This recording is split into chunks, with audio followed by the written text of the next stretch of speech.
Think about your day for a second. How many decisions have you had to make before you started listening to this podcast?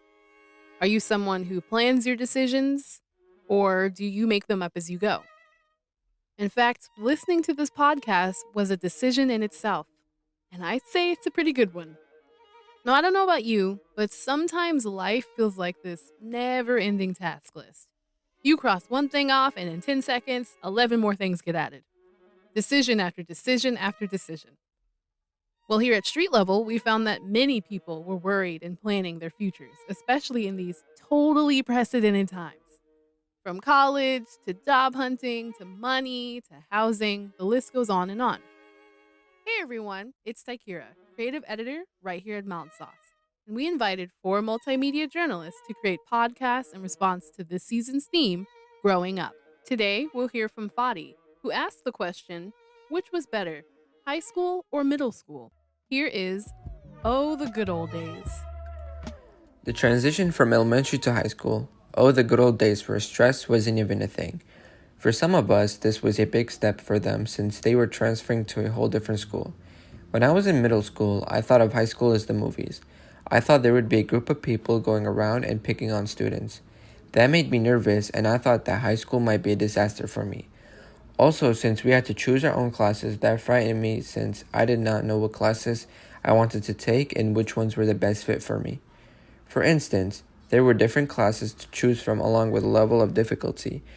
The level of difficulty were regulars, honors, AP, and dual credit. As a freshman, I wasn't sure which one was the hardest, nor did I know what an AP class even was.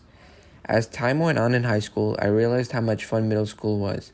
I enjoyed it so much that there was no going back to it. Now, being in high school, are you mainly on your own? No one is there to push you or help you? Are you responsible for so much compared to elementary school? And do you decide what you want to do, whether or not move forward into going to college or working? I will now be interviewing Fahad Sahadoun, who is currently a freshman in high school. I was pressured in the past, but I thought I rethought everything and I knew it was wrong, and the choices that I would make would affect me in the future basically. So I ended up not doing it, and I chose the correct choice basically.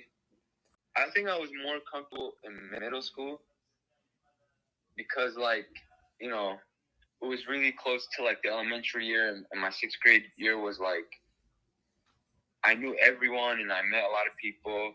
But when I went to high school, a lot of those people moved away. As my first year as being a freshman, I think I like high school way better because you get to do more stuff, and as more you grow up, you get more opportunities. Like senior or junior, you start driving and stuff like that. You get a job. I think it is stressful because it's way more challenging than middle school, in my opinion, because there's way more classes. Teachers are not that they don't accept late work. And there's AP classes you take, stuff like that. So Yeah, it's stressful. and they try to push you to do assignments so that you're ready for college. Yeah, and you stay up really late to finish your assignments, and you get lack of sleep. You don't sleep that well. Fahad talks about how he was pressured in the past into doing things that he knew was wrong, but many students don't realize and don't choose to do the right thing. According to Parent Map, 90% of teens admit to being influenced or pressured by peers. He also seems to be more comfortable in middle school because he knew more people. He mentions that as he got to high school, many people that he knew moved away. According to the Teen Mag, a study led by Amy C. Hartle of Florida Atlantic University tracked 410 7th graders and determined that only 1% of the friendships formed in 7th grade were still intact by 12th grade. Fahad tells us that he likes high school over middle school just because you are open to more opportunities and get to learn important things like driving. Furthermore, he says that high school is more challenging than middle school just because you have more assignments that are given to you and along with that, harder classes. Now introducing Ronaldo Matti, who is a senior at high school. Yes, I was pressured and doing a lot of things, a lot of bad things in this evil world, but I did not do it. I stayed true to myself. I like how middle school you can mess around and get away with it, but in high school it's no joke, man. You can't do nothing bad. I mean, stressful. It could be. It could be stressful. It depends how you look at it. You gotta get on top of your stuff. But if you don't, it's gonna be very stressful. In high school, man, very, very different. Responsible, staying true to yourself. Not messing around and stuff. Ronaldo talks about how he was also pressured into doing a lot of bad things, but still made the right choice of not doing the things he was pressured into. He also lets us know that high school was way better for him compared to middle school. He tells us that in middle school you can do lots of things that you would typically get in trouble for in high school, but in middle school you can get away with it easily. Finally, he mentions how high school can be stressful if you don't put in the effort and work. According to American Psychological Association, many teens also report feeling overwhelmed and depressed or sad as a result of stress. Now introducing Andrew Canali, who has been a high school counselor for about 14 years at Von Steuben High School.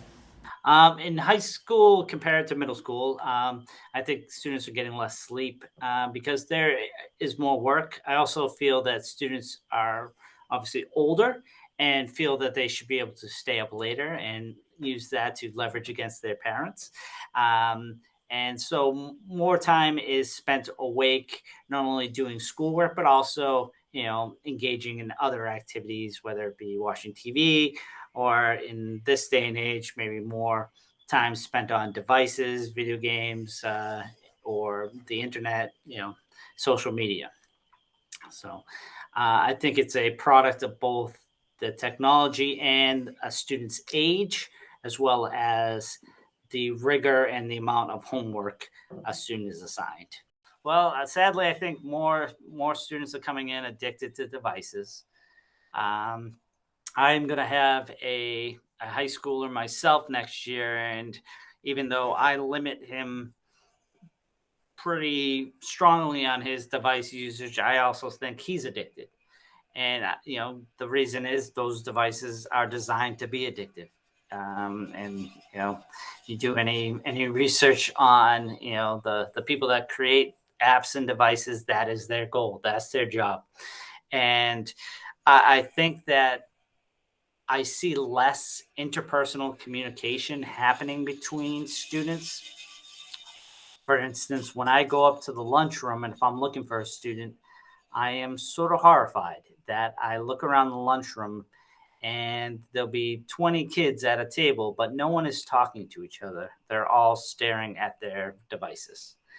And it obviously has me worried. So it's something that I see getting worse and worse from year to year. And like you mentioned, as far as sleep habits, it does kind of boil over into that because not knowing when to say when and cut the cord and go to bed because you want to be on that device. I think students are definitely getting less sleep, which means they're less prepared for school, which means they do poorly in school, and so it's kind of like a vicious cycle.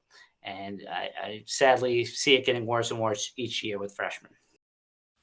Andrew talks about how students are getting less sleep in high school compared to middle school because of more work or other activities like watching TV or using their devices.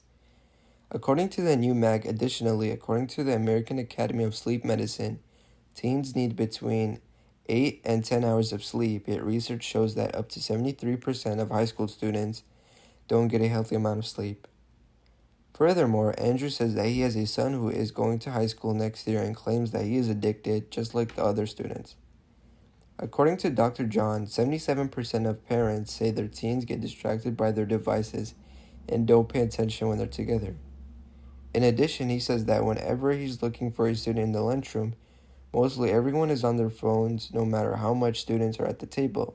According to University of the People, although cell phones also have opened the door to be able to communicate in different ways, such as text message, social media messaging, photos, etc., they have also hurt live interactions because people are constantly on their phones or checking them, which detracts them from the present moment. They also may enable antisocial behaviors because people get buried in their phones. Overall, it seems like more people prefer high school over middle school because they get to learn more things, meet new people, and have more opportunities given to them. According to Daisy Rogozansky, ultimately, however, it's an exciting time that offers new, fun opportunities and experiences. Personally, I enjoyed going to middle school, but I can't forget that high school taught me many important things. To follow the next story in the series, go to mildsauce.org. Mildsauce is affiliated with Street Level Youth Media, and Street Level is a program of Urban Gateways.